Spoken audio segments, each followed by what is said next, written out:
కార్తీక పురాణం అండి 17వ రోజు. ఇవాళ 33, 34 అధ్యాయాలు చదువుకుందాము. ఏకాదశి ప్రాముఖ్యత గురించి చెప్తాడనమాట. సూతుడు ఇలా చెప్తున్నాడు.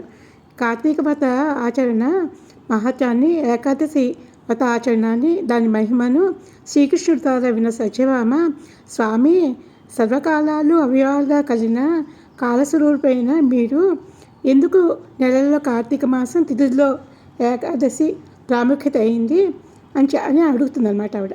అప్పుడు శ్రీకృష్ణుడు ఇలా చెప్తాడు. ఒక కథ ఉంది. పృథు చక్రవర్తికి నారదుడు చెప్పాడు అనమాట.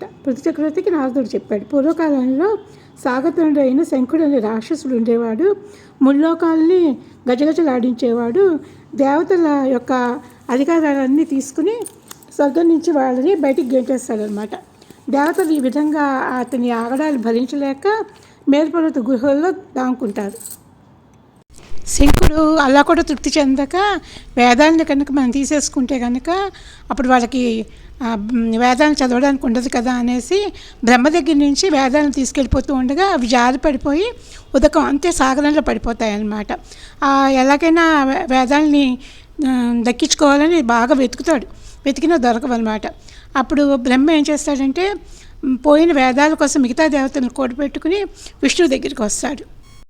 యోగనిద్రలో ఉన్న విష్ణువుని లేపడానికి దేవతలు బాగా నృత్యాలు, గీతాలు అన్నీ చేసి షోడశోపచార పూజలు అన్నీ చేసేసరికి విష్ణువు చాలా నెమ్మదిగా కళ్ళు తెరిచి వాళ్ళని చూసి చాలా సంతోషించి, కార్తీక శుద్ధ ఏకాదశి రోజు ఎవరైతే ఇలా నన్ను పూజిస్తారో వాళ్ళు నా సాన్నిధ్యాన్ని పొందుతారు.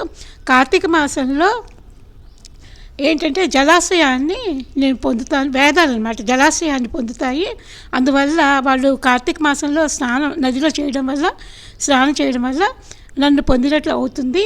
ఇలా చెప్పి శ్రీ మహావిష్ణువు నేను మీనావతారం ఎత్తి నేను వేదాలను రక్షిస్తానని చెప్పి కశ్యపుడు దోసిలో జలాలలో మత్స్యావతారంగా ఎత్తి నిలుస్తాడనమాట. అలా దొరికిన చేప పిల్లని ఆయన కమండలలో వేస్తాడు. అందులో కూడా ప్లేస్ చాలకపోతే నూతిలో వేస్తాడు. తర్వాత అందులోని ప్లేస్ చాలకపోతే ఒక చెరువులో వేస్తాడు, జలాశయంలో వేస్తాడు. ఇంకా పెరిగిపోతూ ఉంటే చివరికి సముద్రంలో వేస్తాడు అనమాట. సముద్రంలో వేసేసరికి సముద్రంలో పెద్ద మత్స్యావసరంగా వెలుస్తుంది అనమాట.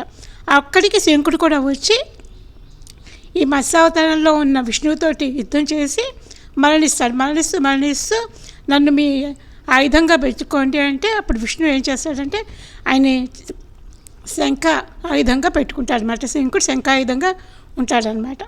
ఇదండి ఇవాళ కథ. రేపు మళ్ళీ చెప్పుకుందాము.